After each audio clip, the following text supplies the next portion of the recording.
Welcome everyone to our channel conceptual learners. आज हम class 8 science की जो एनसीईआरटी है उसके एमसीक्यू डिस्कस करने वाले हैं। ये चैप्टर पार्ट 6 रहेगा इस सीरीज का। इससे पहले हम जो फर्स्ट 15 चैप्टर्स हैं वो डिस्कस कर चुके हैं। आज हम लास्ट 3 चैप्टर्स कंप्लीट करेंगे। सो chapter 16 light. So let's start. The impression or sensation remains on the retina for about how many seconds even after the removal of the object. अगर हम ऑब्जेक्ट को हटा लेते हैं तो भी जो हमारी रेटिना है आई की उस पर कितनी देर तक उस ऑब्जेक्ट का सेंसेशन बना रहता है। तो first option 1 second, B 1/16 of a second, C 16 second, D 1 minute. So इसमें करेक्ट ऑप्शन जो है 1/16 ऑफ अ सेकेंड। इतनी देर तक ऑब्जेक्ट के हटने के बाद भी हमारे आईज में उस ऑब्जेक्ट की जो सेंसेशन है वो बनी रहती है। इसीलिए आप देखते हो जो फिल्म्स वगैरह में जो स्टिल इमेजेस होती हैं उनमें जो 22 वो फोटोज या फ्रेम्स को जब हम लगातार चलाते हैं तो हमें ऐसा लगता है कि वो कंटिन्यूसली जो है वो मूव कर रही हैं और इसीलिए हमें वो पिक्चर्स जो है वो एक वीडियो की तरह दिखाई देती हैं। Next, the cells present in the retina of the eye responding to intensity of the light. जो रेटिना है आई की उसमें जो इंटेंसिटी को ऑफ लाइट को रिस्पॉन्ड करते हैं वो सेल्स हमारे कौन से होते हैं? रोड शेप्ड जो सेल्स होते हैं, ठीक है। ये मोर इन नंबर होते हैं और ये हमें किस में हेल्प करते हैं? जो हमारा नाइट विजन है उसमें हमें ये हेल्प करते हैं।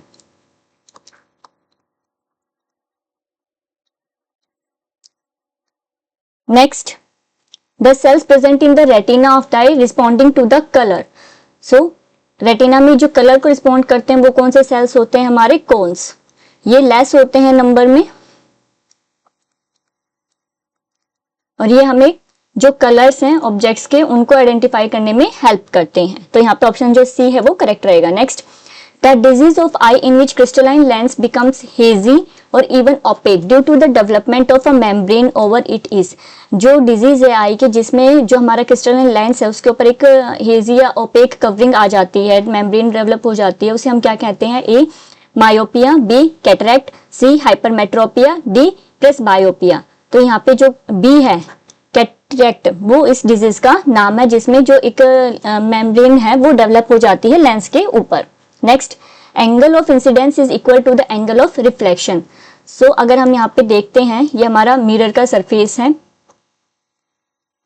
कोई भी रिफ्लेक्टिंग सरफेस आप ले सकते हो। इस पे 90 डिग्री पे हमारा जो है नॉर्मल वो लाई करता है जो कि परपेंडिकुलर होता है हमारे सरफेस के। यहाँ पे इंसिडेंट रे है ये हमारी और ये हमारी इससे रिफ्लेक्ट होके बाउंस बैक होके रिफ्लेक्टेड रे जाती है। तो यहाँ पे आप देखोगे नॉर्मल और इंसिडेंट रे के बीच में एंगल ऑफ इंसिडेंस बनता है एंड नॉर्मल और रिफ्लेक्टेड रे के बीच में एंगल ऑफ रिफ्लेक्शन बनता है।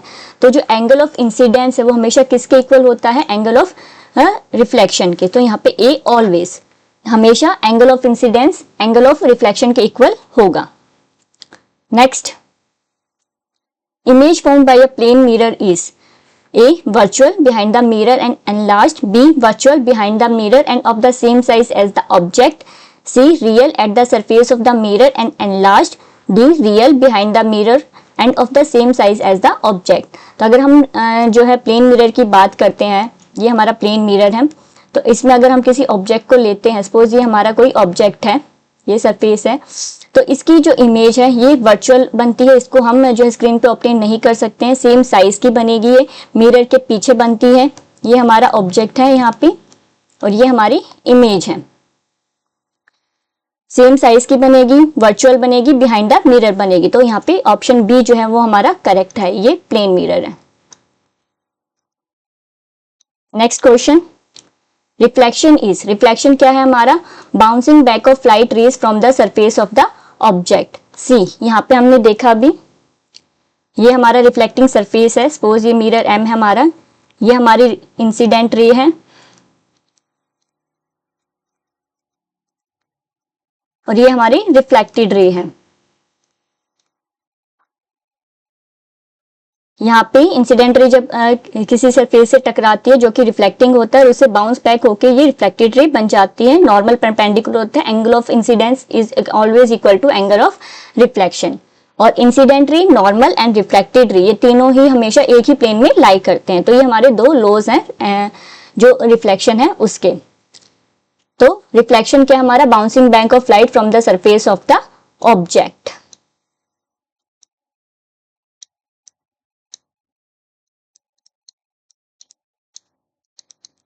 ये हमारा रिफ्लेक्शन है।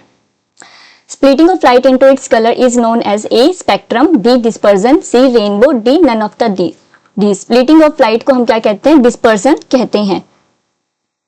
ऑप्शन बी करेक्ट है यहाँ पे। Next, which type of mirror is used to obtain a virtual laterally inverted image and equal in size of the an object? कौन सा मिरर होता है जिसमें हमें वर्चुअल इमेज मिलती है लेटरली इन्वर्टेड, यानी कि हमारा लेफ्ट राइट अपीयर होगा, राइट लेफ्ट अपीयर होगा और इक्वल साइज की? A plane mirror, B concave mirror, C convex mirror, D all of these. तो यहाँ पे जो प्लेन मिरर है वो हमें वर्चुअल देता है, लेटरली इन्वर्टेड इमेज देता है और equal in size of an object image देता है। जो लेटरली इन्वर्टेड इमेज है इस next, the angle between incident ray and normal is called the. Incident ray और नॉर्मल के बीच में जो एंगल बनता है हमारा, ये नॉर्मल है। एक मिनट, इसको दोबारा बनाते हैं हम। ये हमारा सरफेस है, ये नॉर्मल परपेंडिकुलर है हमारा, ये रिफ्लेक्टिंग सरफेस एम है हमारा। यहाँ पे कोई रे आई है और ये बाउंस बैक हुई है, तो यहाँ पे जो एंगल बनेगा हमारा, तो इंसिडेंट रे के बीच में, ये हमारी इंसिडेंट रे है और ये रिफ्लेक्टेड रे है, ये नॉर्मल है। इस नॉर्मल और इंसिडेंट रे के बीच में एंगल बन रहा है वो हमारा क्या कहलाता है? Angle of incidence.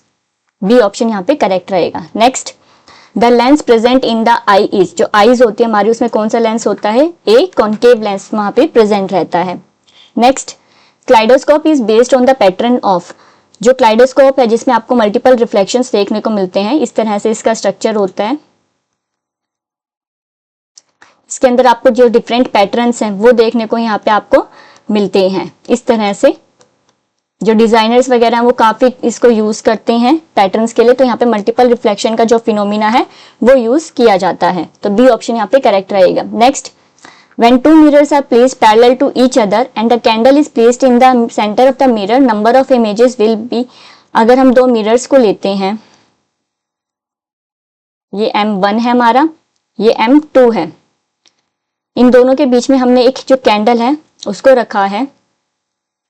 हमें बताना है कि अगर हम उनको पैरेलल, जब हमने उनको रखा और कैंडल उसको प्लेस की तो हमें कितनी इमेजेस मिलेंगी? तो यहाँ पे हमें इनफाइनाइट इमेजेस देखने को मिलती हैं, तो ए ऑप्शन यहाँ पे करेक्ट रहेगा। Next, the difference in the colour of the eye is due to difference in. जो कलर हमें आई का डिफरेंस देखने को मिलता है, किसी की ब्राउन आईज होती हैं, किसी की ब्लैक होती हैं, किसी की हेजल होती हैं, तो वो हमें किस वजह से मिलता है?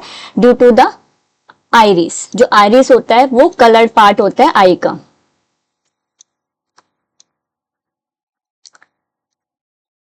जो उसको कलर देता है, तो ऑप्शन बी यहाँ पे करेक्ट रहेगा। Next, beam of light striking the reflecting surface is called. जो लाइट की बीम स्ट्राइक कर रही है सरफेस पे उसे हम क्या कहेंगे? उसे हम क्या कहते हैं? Incident ray. ये हमें जो है स्ट्राइक करी, ये रिफ्लेक्ट हो गई है यहाँ पे, ये हमारा मिरर अगेन, ये है हमारी इंसिडेंट रे और ये है हमारी रिफ्लेक्टेड रे। तो यहाँ पे ए ऑप्शन, बी ऑप्शन हमारा इंसिडेंट रे वो करेक्ट रहेगा। Band of 7 colours is known as A dispersion, B VIBGYOR, C spectrum, D both A B and C. तो यहाँ पे जो सी ऑप्शन है, जो बैंड है 7 कलर्स का, जब जो व्हाइट लाइट है उसको हम प्रिज्म में से पास कराते हैं तो वो अपने 7 कंपोनेंट्स में ये जो है स्प्लिट हो जाती है और इस स्प्लिटिंग को हम क्या कहते हैं? डिस्पर्जन कहते हैं। लेकिन ये जो बैंड हमें मिलता है 7 कलर्स का, ये हमें 7 कलर्स यहाँ पे मिलते हैं,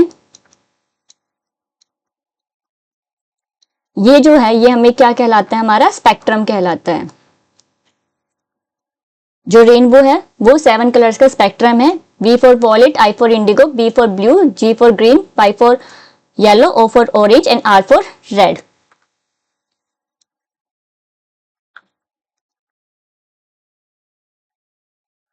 ये हमारा स्पेक्ट्रम है। Next, rainbow is formed after rain due to dispersion. जो रेनबो है वो किस फिनोमिना की वजह से बनता है? Due to dispersion of light. Next, front bulge part of the eye ball is called. जो फ्रंट बल्ब पार्ट होता है, ये हमारे आई का डायग्राम है, अगर आप देखोगे इसको ढंग से, हम इसको बनाएंगे तो इस तरह से हमें देखने, तो जो बल्ज पार्ट है इसको हम क्या कहते हैं, कॉर्निया। इसके अंदर ये लेंस होता है हमारा, यहाँ पे ये पीछे जो है रेटिना।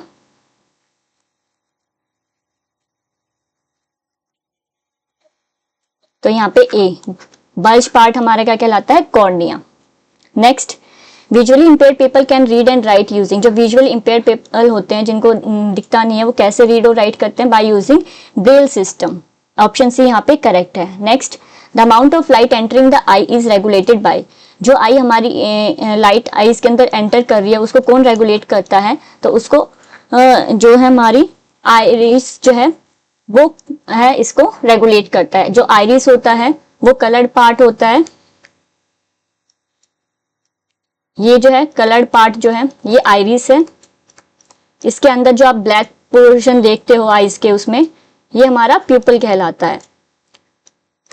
जो आइरिस होता है वो प्यूपल की मसल्स को कंट्रोल करता है ताकि उसमें ज्यादा अमाउंट में ये जो लाइट है एकदम से अंदर ना जाए और डैमेज ना हो। तो डिम लाइट होती है तो ये मसल्स को जो है खींच लेता है, प्यूपल की मसल्स को उनको बड़ा कर देता है, और जब लाइट तेज होती है तो उसको रिलैक्स कर देता है। तो ए यहाँ पे iris.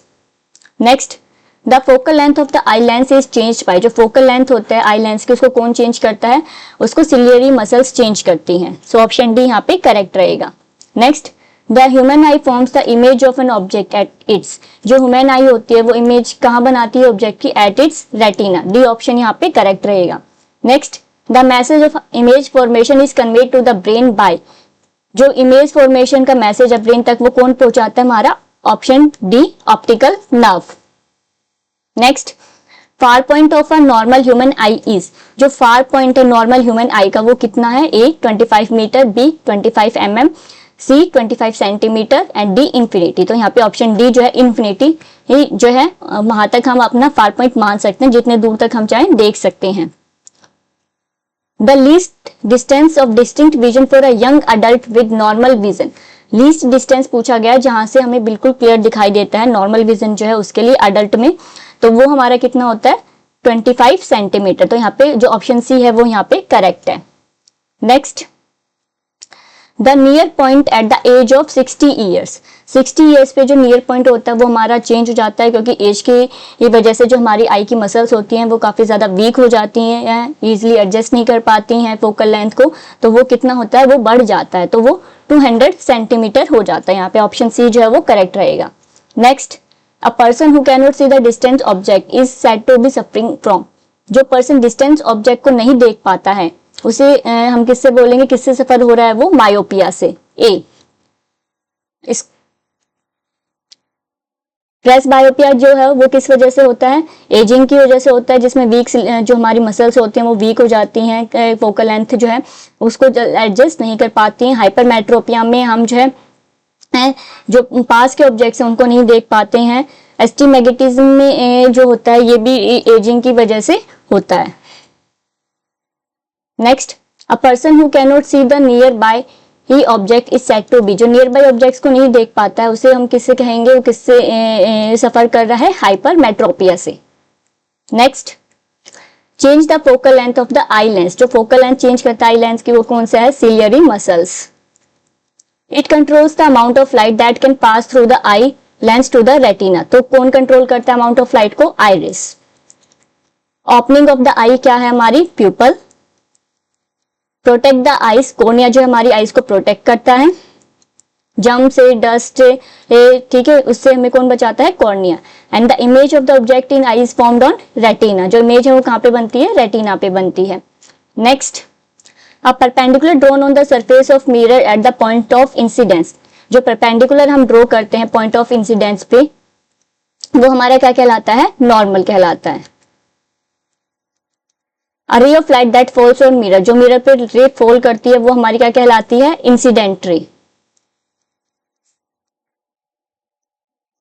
A ray of light bounce back after striking the mirror, जो स्ट्राइक करके बाउंस बैक हो जाती है वो हमारी क्या कहलाती है, रिफ्रैक्टेड रे। Returning of a ray of light to the same medium after hitting surface, अगर लाइट सरफेस पे टकरा के उसी मीडियम में वापस चली जाए तो उसी फिनोमेना को हम क्या कहते हैं, रिफ्लेक्शन। तो ये यहाँ पे करेक्ट सीक्वेंस रहेगी। Next, When light is incident on smooth, polished and regular surface, जब लाइट स्मूथ और पॉलिश रेगुलर सरफेस पे स्ट्राइक करती है तो उसे हम क्या कहते हैं? Regular reflection. Reflection from rough surface, जब रफ सरफेस पे रिफ्लेक्शन होता है उसे हम क्या कहते हैं? Diffuse reflection. Visually challenged person can read and write using Braille system. Splitting of light into its constituent color is known as dispersion. Beautiful patterns are formed in a kaleidoscope due to multiple reflections. Next, chapter 17. Science of studying composition of universe and other related information is called astronomy. A. Next, hottest planet of solar system is Mercury. Option C correct है यहाँ पे। Next, the brightest planet in the night sky, जो brightest planet है night sky में वो क्या है हमारा? वीनस। ऑप्शन डी करेक्ट है यहाँ पे। Next, which of the following is not an inner planet, inner planet कौन सा नहीं है? तो अगर आप देखोगे तो Mars, Venus, earth, mercury, Venus, earth and Mars, ये जो है हमारे इनर प्लैनेट्स में आते हैं। जुपिटर, सैटर्न, यूरेनस, नेपच्यून, ये हमारे आउटर प्लैनेट्स हैं।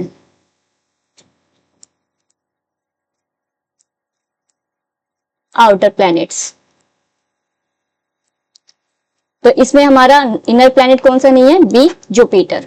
Next, which of the following is not an outer planet, outer planet नहीं है, तो यहाँ पे हमारा जो ए है वीनस वो आउटर प्लैनेट नहीं है, इनर प्लैनेट है। Next, Halley's comet appear after nearly 76 year, जो हेलिस कमेट है हर 76 ईयर्स के बाद अपीयर होता है।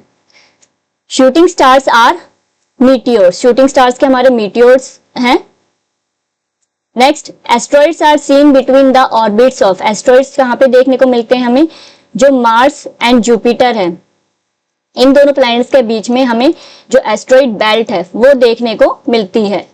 एस्ट्रॉइड्स हमारे क्या होते हैं? रॉक्स होते हैं जो कि स्पेस में रिवॉल्व करते रहते हैं मार्स और जुपिटर के बीच में। ऑप्शन बी यहाँ पे करेक्ट रहेगा। Next, distance between the stars are measured in light year, जो डिस्टेंस होता है स्टार्स का वो काफी ज्यादा होता है, उसको हम लाइट ईयर में मेजर करते हैं। ऑप्शन सी यहाँ पे करेक्ट रहेगा। Next, the first Indian artificial satellite was, जो फर्स्ट इंडियन आर्टिफिशियल सैटेलाइट है वो क्या है? आर्यभट्टा। ए ऑप्शन यहाँ पे करेक्ट है। Next, the largest planet is, जो लार्जेस्ट प्लैनेट है वो क्या है हमारे सोलर सिस्टम का? जुपिटर। ऑप्शन सी यहाँ पे करेक्ट रहेगा।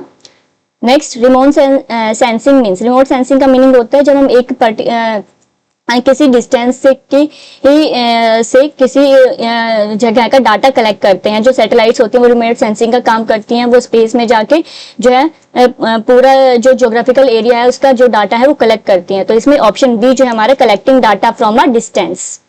नेक्स्ट, और new moon day, new moon day में जो हमारा अमावस का दिन होता है उसको न्यू मून डे बोला जाता है। उसमें जो मून होता है हमें वो दिखाई नहीं देता है, तो moon is not visible. Option B यहाँ पे करेक्ट रहेगा। Next, which of the following is not a member of the solar system, solar system का मेंबर नहीं है। सो सैटेलाइट्स जो है नेचुरल सैटेलाइट्स वो इसकी मेंबर्स होती हैं। सन, प्लैनेट, ये सब जो है सोलर सिस्टम के मेंबर्स है, लेकिन जो आर्टिफिशियल सैटेलाइट है वो इसका मेंबर नहीं है। तो यहाँ पे ऑप्शन जो बी है वो करेक्ट रहेगा। Next, which of the following is not a planet, इनमें से कौन सा जो है प्लैनेट नहीं है? मरकरी प्लैनेट है, मार्स प्लैनेट है, सैटर्न प्लैनेट है, मून जो हमारा वो प्लैनेट में नहीं आता, ये हमारी क्या है? सैटेलाइट है।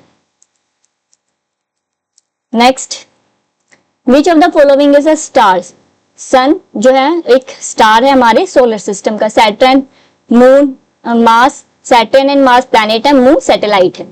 नेक्स्ट, ओरियन जो है वो क्या है? Is a star, satellite of Jupiter, constellation, artificial satellite. So Orion क्या हमारा? कॉन्स्टेलेशन है। ऑप्शन सी यहाँ पे करेक्ट रहेगा। Next, the length of shadow is shortest है, जो शैडो की लेंथ होती है वो शॉर्टेस्ट होती है कब?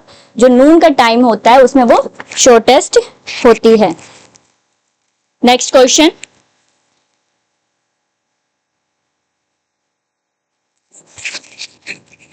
The brightest star of the sky, so जो ब्राइटेस्ट स्टार है स्काई का वो हमारा क्या है?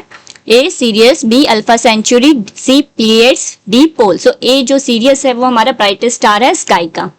Next, Ursa Major is a star seen only with the telescope, a constellation, a natural satellite of Mars. So Ursa Major क्या हमारा? एक constellation है। Next, phases of moon are observed because, जो फेजेस हैं मून के वो हमें क्यों दिखाई देते हैं? A, the moon does not reflect sunlight, B, the sunlight reflected by some parts of the moon reaches the earth, C, the shadow of the earth falls on the moon, D, only some parts of the moon can emit light. तो यहाँ पे जो option B है, हम moon के उन्हीं parts को देख पाते हैं जो सनलाइट की लाइट से रिफ्लेक्ट होकर हमारी आइज तक पहुंचते हैं, इसलिए हमें उसके डिफरेंट फेजेस दिखाई देते हैं। तो ऑप्शन बी जो है वहां पे करेक्ट रहेगा। Next, morning and evening star is better known है, जो मॉर्निंग एंड इवनिंग स्टार है वो किसका दूसरा नाम है? वीनस का। तो ऑप्शन ए यहाँ पे करेक्ट रहेगा। Next, which of the following is not a member of the solar system, solar system का मेंबर नहीं है? ए, एस्ट्रॉइड, बी, सैटेलाइट, सी, कॉन्स्टलेशन, डी, कॉमेट। तो यहाँ पे जो कॉमेट्स हैं वो सोलर सिस्टम के मेंबर नहीं है, ये दूसरे पूरे स्पेस में रिवॉल्व करते रहते हैं। Next, closest planet to the sun, closest planet कौन सा है सन के? मरकरी। लार्जेस्ट प्लैनेट कौन सा है? Jupiter. Planet with rings, Saturn. Brightest planet, Venus. Planet which rotates on it axis from east to west, तो ईस्ट टू वेस्ट कौन सा रोटेट करता है? यूरेनस। वीनस और यूरेनस दोनों ऐसे प्लैनेट्स हैं जो ईस्ट टू वेस्ट रिवॉल्व करते हैं, बाकी सारे प्लैनेट्स जो हैं वेस्ट टू ईस्ट जो है वो रिवॉल्व करते हैं। नेक्स्ट, शूटिंग स्टार्स को हम क्या बोलते हैं? Meteors. Constellation of 7 star shed like a big spoon, जो 7 स्टार्स का कॉन्स्टलेशन है ग्रुप, उसको हम क्या कहते हैं? अर्सा मेजर, और इसको सप्तऋषि भी बोला जाता है हिंदी में। C, path of satellite, path of satellite को हम क्या कहते हैं? Orbit. D, heavenly body which revolves around a planet, जो प्लैनेट के अराउंड रिवॉल्व करती है उसे हम क्या कहते हैं? Satellite. Now next chapter 18, pollution of air and water. First question, the reason for green house effect is, जो ग्रीन हाउस इफेक्ट है वो किसकी वजह से होता है? जो एटमॉस्फेयर में CO2 का अमाउंट इंक्रीज हो रहा है उसकी वजह से जो ग्रीन हाउस इफेक्ट हमें वो देखने को मिलता है। तो यहाँ पे ऑप्शन जो बी है, increase in quantity of CO2 in atmosphere, वो यहाँ पे करेक्ट रहेगा। Next, the gas depleting ozone layer, ozone layer को जो गैस डिप्लीट कर रही है उसको हार्म पहुंचा रही है वो कौन सी हमारी? ए, नाइट्रोजन, बी, ऑक्सीजन, सी, CFC, डी, कार्बन डाइऑक्साइड। तो यहाँ पे ऑप्शन जो सी है, CFC, क्लोरोफ्लोरोकार्बन, वो यहाँ पे करेक्ट ऑप्शन है।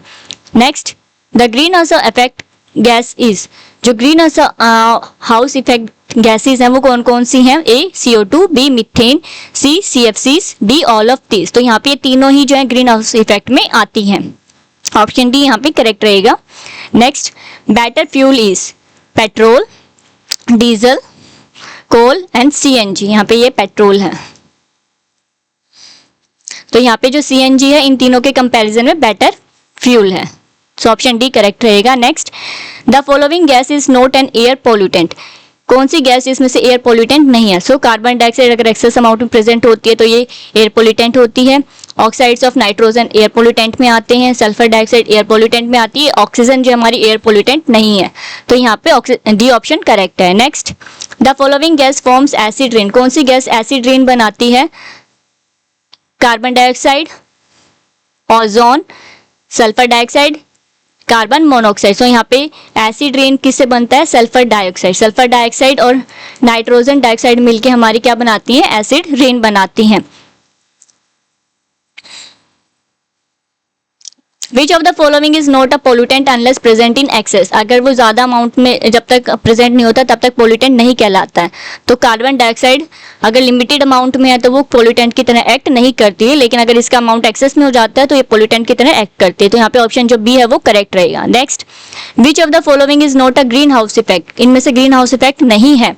Carbon dioxide green house effect है, sulphur dioxide green house effect है, गैस है, सी मीथेन ये भी ग्रीन हाउस गैस है, डी नाइट्रोजन जो है वो हमारी ग्रीन हाउस गैस नहीं है, तो ऑप्शन डी यहाँ पे करेक्ट रहेगा। Next, addition of harmful and poisonous substances in our environment, and अगर हम अपने इन्वायरमेंट में हार्मफुल और पॉइजनस सब्सटेंसेस को ऐड करते हैं तो वो क्या कहलाता है? पोल्यूशन कहलाता है, option B. Next, a poisonous gas emitted by Mathura refinery other gas industries in and around the Taj which cause acid rain is, so जो poisonous gas है वो यहाँ पे कौन सी है? सल्फर डाइऑक्साइड, सल्फर डाइऑक्साइड और नाइट्रोजन के जो ऑक्साइड्स होते हैं वो रिएक्ट करते हैं, HNO3 की फॉर्मेशन करते हैं, और वो जब रेन के साथ मिक्स होती है तो हमारी एसिड रेन बनती है। तो यहाँ पे ऑप्शन जो सी है वो करेक्ट रहेगा। Next, the Taj Mahal is being affected due to, जो ताजमहल है वो किसकी वजह से इफेक्ट हो रहा है? Due to air pollution. इसमें हमारे जो सल्फर के ऑक्साइड्स हैं, नाइट्रोजन के जो ऑक्साइड्स हैं, उसकी वजह से ये जो है इसकी जो मार्बल है वो डिट्रियोट हो रहा है, खराब हो रहा है। Next, portable water is the one that is fit to drink. Option B यहाँ पे करेक्ट रहेगा। पोर्टेबल वाटर है जिसमें जो हम पीने लायक होता है, जिसको हम पी सकते हैं। Next, corrosion of marble is also called, जो मार्बल का कोरोजन है उसको हम क्या कहते हैं? मार्बल कैंसर भी बोलते हैं उसको। ऑप्शन बी यहाँ पे करेक्ट रहेगा। और ये ज्यादातर किसके लिए यूज किया जाता है? ताजमहल का जो मार्बल डिट्रियोट हो रहा है उस केस में हम इस टर्म को ज्यादातर यूज करते हैं। Next, smoke is made up of, smoke है वो किससे मिलके बनता है? तो स्मोक किससे मिलता है? स्मोक एंड फोक दोनों मिलके क्या बनाते हैं? हमारा स्मोक बनाते हैं। तो यहाँ पे ऑप्शन जो सी है वो करेक्ट रहेगा, smoke and fog. Next, trapping of unescapable radiations of sun in earth environment is called, जो अर्थ की जो है ट्रैप सन की रेडिएशन को ट्रैप कर लेती है, उससे क्या होता है? हमारा जो ग्रीन हाउस इफेक्ट होता है, जिससे अर्थ का जो टेम्परेचर है वो बढ़ता है। तो यहाँ पे जो ऑप्शन सी है वो करेक्ट रहेगा। Next, Bhopal tragedy was cause due to, जो भोपाल ट्रेजेडी है वो किसकी वजह से हुई थी? Leakage of poisonous gas. Option B यहाँ पे करेक्ट रहेगा, जिससे काफी लोगों की डेथ भी हो गई थी। Next, the disease cause due to contamination of water, contamination of water की वजह से इनमें से कौन सी डिजीज होती है? ए कोलरा, बी लंग कैंसर, सी रेबीज, डी पोलियो। तो यहाँ पे जो कोलरा है वो हमारी वाटर कंटेमिनेशन की वजह से होती है। तो ये ऑप्शन करेक्ट रहेगा। Next, air pollution causes, A respiratory disease, B global warming, both A and B, D none of these. तो यहाँ पे एयर पोल्यूशन की वजह से रेस्पिरेटरी डिजीज भी होती है, ग्लोबल वार्मिंग भी होती है। तो यहाँ पे दोनों ही ऑप्शन करेक्ट है, both A and B. Next, incomplete burning of fuels produce, अगर फ्यूल इनकम्प्लीट बर्न हुआ है तो उससे क्या प्रोड्यूस होता है? Carbon monoxide. सो ऑप्शन जो सी है वो यहाँ पे करेक्ट है। नेक्स्ट, कार्बन मोनोऑक्साइड का काम क्या होता है? अगर ये हमारी हम इसको रिस्पायर कर लेते हैं तो जो ऑक्सीजन की कैरिंग कैपेसिटी होती है ब्लड की वो कम हो जाता है, क्योंकि ये जो है कंपीट करती है ऑक्सीजन के साथ हीमोग्लोबिन से बाइंड होने के लिए। तो it reduces the oxygen carrying capacity of the blood. Option जो बी है वो यहाँ पे करेक्ट रहेगा। नेक्स्ट, ओजोन लेयर प्रोटेक्ट हम, जो ओजोन लेयर है वो किससे प्रोटेक्ट करती है? हमें यूवी जो रेज है सन की उससे प्रोटेक्ट करती है। ऑप्शन बी यहाँ पे करेक्ट रहेगा। Next, deforestation lead to an increase in the amount of in the air, deforestation की वजह से क्या किसका अमाउंट इंक्रीज हो रहा है? कार्बन डाइऑक्साइड का। ऑप्शन डी यहाँ पे करेक्ट रहेगा, क्योंकि जो प्लांट्स हैं अगर हमको कट कर देंगे तो वो CO2 को ऑब्जॉर्व नहीं कर पाएंगे, जिससे उसका लेवल इंक्रीज होएगा। CO2 का अमाउंट इंक्रीज होएगा तो उससे ग्रीन हाउस इफेक्ट होएगा, और अल्टीमेटली जो ग्लोबल वार्मिंग है वो हमें देखने को मिलती है। Next, Gangotri glacier in the Himalaya started melting because of global warming, global warming की वजह से जो गंगोत्री ग्लेशियर है वो पिघल रहा है। सो ऑप्शन सी यहाँ पे करेक्ट है।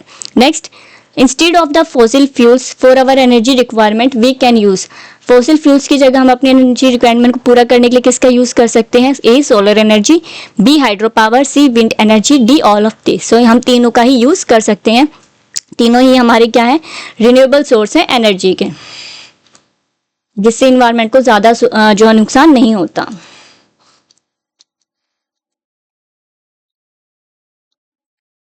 Next, Ganga action plan was launched in, जो गंगा एक्शन प्लान है गंगा को क्लीन करने के लिए वो कब लॉन्च किया गया था? 1985 में। ऑप्शन ए यहाँ पे करेक्ट रहेगा। नेक्स्ट, CFC क्या हमारे क्लोरोफ्लोरोकार्बन है, ये ऑप्शन यहाँ पे करेक्ट रहेगा। और ये क्या है? हमारी ग्रीन हाउस गैस है।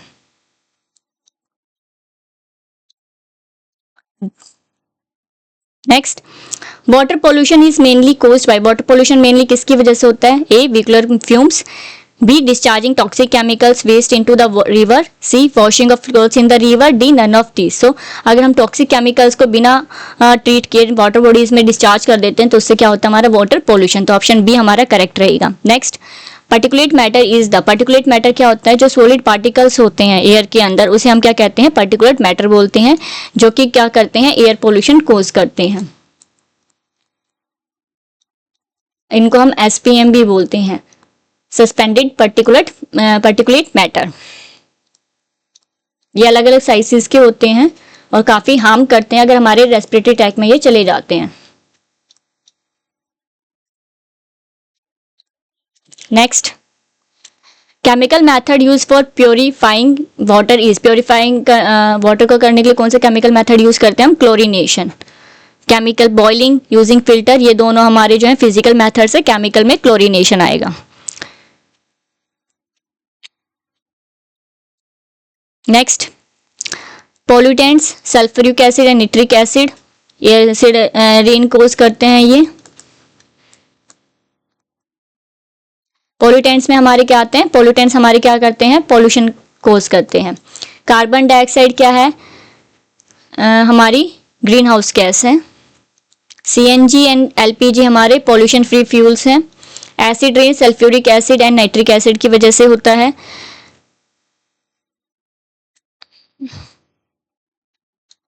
अनट्रीटेड सीवेज एंड गार्बेज से क्या होता है? हमारा वाटर पोल्यूशन होता है।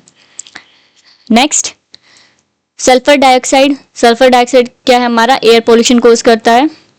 कार्बन मोनोऑक्साइड, कार्बन मोनोऑक्साइड क्या है? कब प्रोड्यूस होता है? जब इनकम्प्लीट कंबशन होता है फ्यूल्स का, तब कार्बन मोनोऑक्साइड बनता है। मेल्टिंग ऑफ ग्लेशियर किसकी वजह से हो रहे हैं? ग्लोबल वार्मिंग की वजह से हो रहे हैं।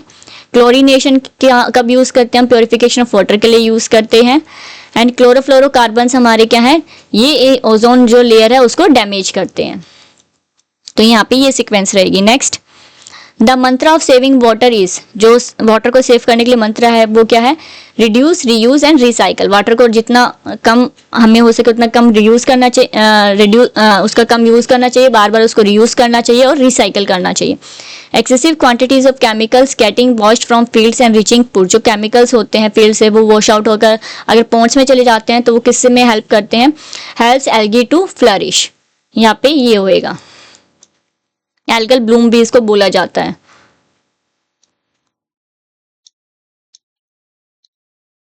Lakhs of trees are planted in July every year, उसको हम क्या कहते हैं? वन महोत्सव।